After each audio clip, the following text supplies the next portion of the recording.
Hello and welcome to The Top Story, a podcast with the headlines of the day from our correspondents around the world.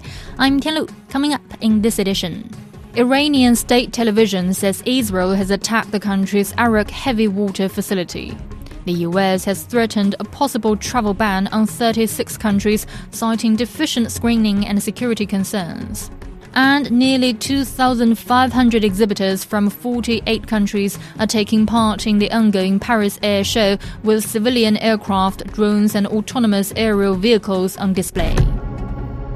We begin in the Middle East. Iranian state television says Israel has attacked the country's Arak heavy water facility. It says workers evacuated the facility before the attack and there is no threat of leakage.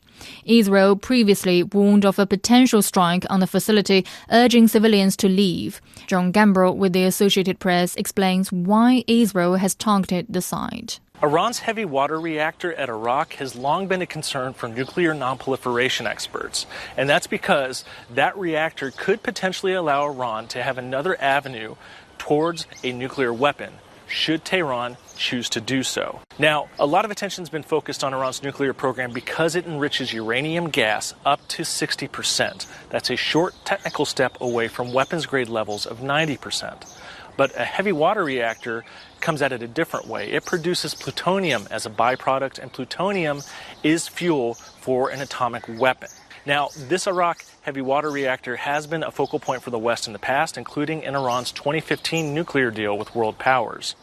Ultimately, Iran agreed to reconfigure that reactor to satisfy experts, but it also is still producing a lot of heavy water beyond the deal's parameters. So Iran was selling some of that heavy water off to Western countries, including the United States. That was John Gambrell reporting. Iran's state news agency says its strike in southern Israel on Thursday targeted military intelligence facilities. It denied reports that the strikes targeted a hospital, saying the attack was aimed at the Israeli Army's Telecom Corps headquarters and an intelligence facility. It added that the blast's shockwave affected the hospital. Several media outlets reported that an Iranian missile hit Soroka Medical Center in Beersheba, Israel, with officials reporting extensive damage.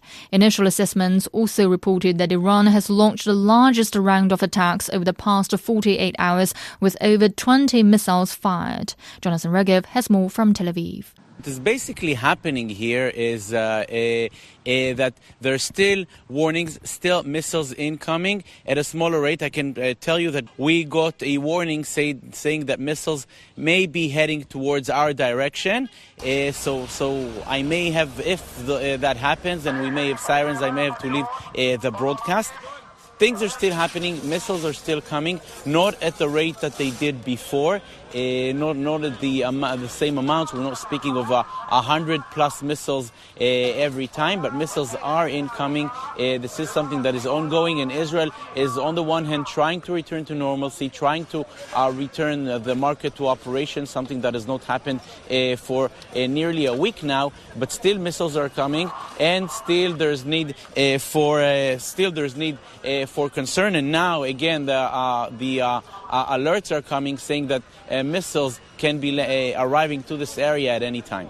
So Israelis are hoping that order will eventually come, because as advanced as the Israeli operation may be, there are capabilities that the United States has that Israel does not have, and therefore Israeli officials are trying to convince the Americans to join the war, saying if the Americans will join with your capabilities, you will actually be able to shorten the war, as you will be able to achieve the goals. We, the United States and Israel, will be able to achieve the goals together much faster than if Israel acts on its own. If Israel acts on its own, there are certain things that Israel eventually cannot do that the United States can. That was Jonathan Regev in Tel Aviv.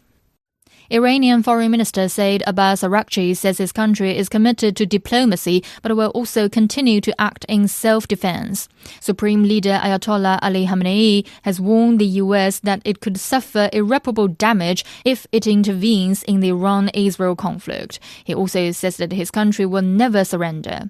Israeli attacks since Friday have hit nuclear and military facilities and residential areas in Iran.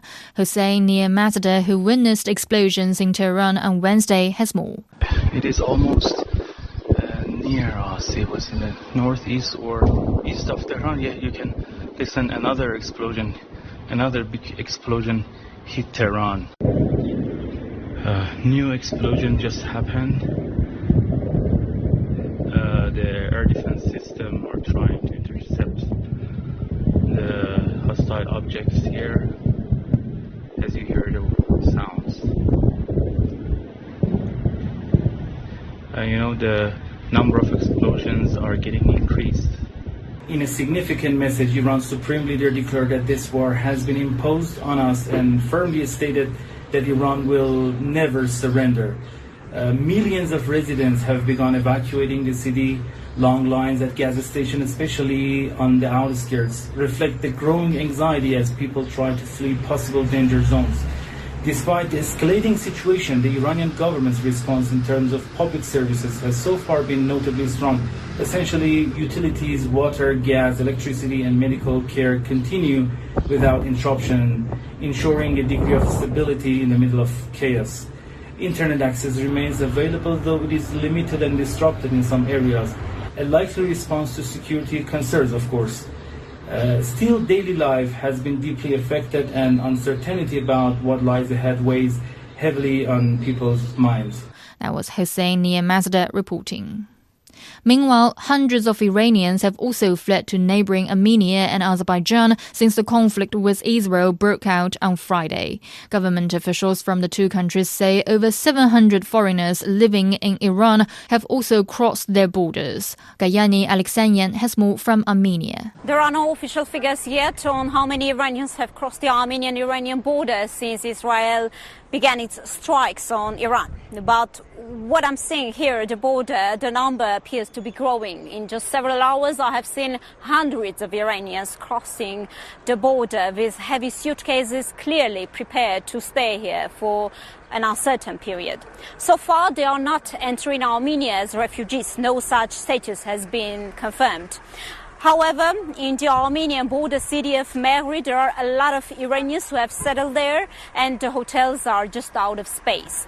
As Iran's airspace is shut down, a lot of people use Armenia as a transit point to travel to their countries. Not only Iranians enter Armenia through this crossing, but also foreign nationals, including a significant number of Chinese citizens who fled the bombing and are planning to go home from Armenia.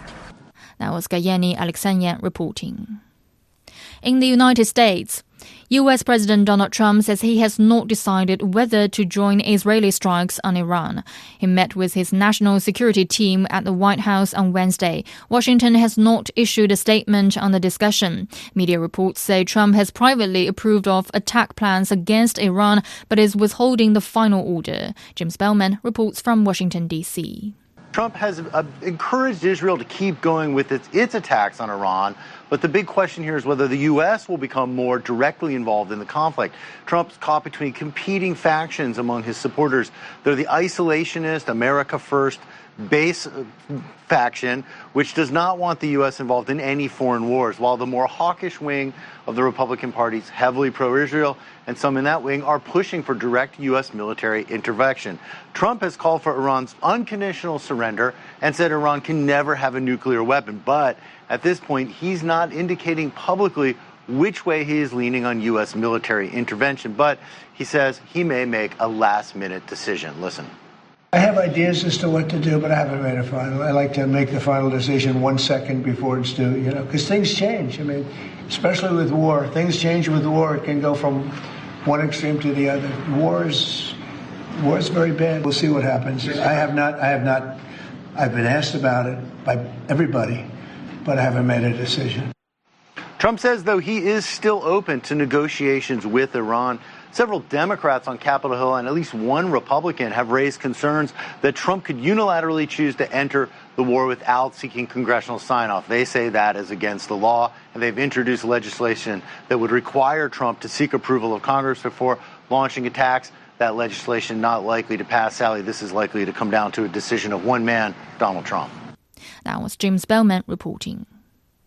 The US has threatened a possible travel ban on 36 countries, citing deficient screening and security concerns. Travelers from those countries are required to undergo a stricter vetting process before entering the US. Edith Tensen has more from Los Angeles. The US administration has given a 2-month deadline to 36 countries, most of them in Africa, to improve the vetting process for their traveling citizens or face a travel ban. A measure that was imposed on 12 countries earlier this month.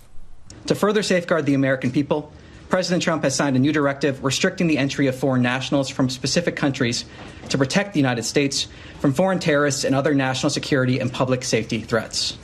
This action reinforces the administration's unwavering commitment to protecting our borders and ensuring that those who wish to do us harm are denied access. It sparked outrage from civil rights and immigration rights groups, as well as the representatives of certain communities that feel targeted by these measures. It's really devastating, It looks like the Trump regime are targeting for those faith Muslim populated countries. Trump's decision was not a total surprise, given the travel ban he imposed on the citizens of 7 predominantly Muslim countries during his first term. But this time around, the list of countries could get much bigger, at a time when the US is gearing up to host major international events like the 2026 World Cup and the 2028 Summer Olympics. The travel ban that was announced, the important thing there for us is that the federal government and this administration recognize the importance of the Olympics and the games, and there is a carve out in the order in the travel ban that allows for and assures that there will be access to the games, the Olympics, for the athletes and their families and the officials. We will be able to have a wide open games. But traveling to the US for citizens of 36 additional countries, mostly in Africa, could be barred if their governments fail to submit initial action plans detailing how they'll meet US standards within 60 days. Countries are asked to secure the identity verification and documentation for their citizens, monitor and reduce their citizens who overstay their visa in the US, and accept repatriation of their citizens when deported. The US government argues these are reasonable demands to ensure a safe vetting process for foreign travelers. But some argue that the failure to meet these requirements in 60 days, potentially leading to a total travel ban, would be a harsh punishment, at a time when the US is getting ready to host events like the World Cup and the Olympics. While organizers still maintain their optimism, the countdown is surely an uneasy one. That was Edith Tensen reporting. In Europe, nearly 2,500 exhibitors from 48 countries are taking part in the ongoing Paris Air Show. Civilian aircraft, drones and autonomous aerial vehicles are on display. Yellow Abdafid has more from the French capital. Defence and technology fascinates many and attracts tens of thousands of visitors. There is a real focus on promoting weapons and enabling deals. France's frontline fighter jet, for instance, is a good seller, with factories manufacturing its different parts across the country. It's the first time the F-5 Rafale model is on show. In one of several huge exhibition halls, weapons manufacturer Diehl is in the German pavilion, along with more than 50 other technology, industry and defence companies. For a number of years the geopolitical situation is changing a lot. We have many hotspots in several spots in the world, and of course we notice that the attitude towards, say, the defence industry is changing. There is a change of, say, awareness in the general population. I can certainly speak for Germany as far as that is concerned. Defence and security is certainly visible in this show. There are hundreds of exhibits. The nature of warfare and technology is evolving quickly, with new weaponry on show and for sale. Air defence systems, radar, and of course unmanned vehicles or drones. Defence is now more important, both financially and politically. Many Western countries have had well-established defence companies for over a century. Other countries in Central Asia, South America and China are developing their own defence industries now. AVIC, the state-owned aviation industry corporation, has its headquarters in Beijing. It has come to Paris to sell Chinese-made planes which are already in use by air forces in Asia. The company is showcasing two of its most successful models, the J-10CE and a fighter jet that's been bought by the Pakistani government, the J-35A. The J-35 is the next generation successor to the J-10. Its primary goal is stealth-based combat, aligning with next-generation warfare concepts. Its design differs significantly from J-10, aiming for maximum stealth effects, including its shape and internal bomb bays, as well as more advanced situational awareness and system-based combat capabilities. American companies are here in force. The United States has the largest weapons manufacturing base, as well as the biggest military in the world currently. Half a dozen Israeli companies came to Paris too, but some of their better-known military firms have been told to close by the French authorities. Defence is business, but it's also politically sensitive. That was Yolo Abdafid reporting. Recapping today's headlines. Iranian state television says Israel has attacked the country's Arak heavy water facility. The US has threatened a possible travel ban on 36 countries, citing deficient screening and security concerns. And nearly 2,500 exhibitors from 48 countries are taking part in the ongoing Paris Air Show, with civilian aircraft, drones and autonomous aerial vehicles on display.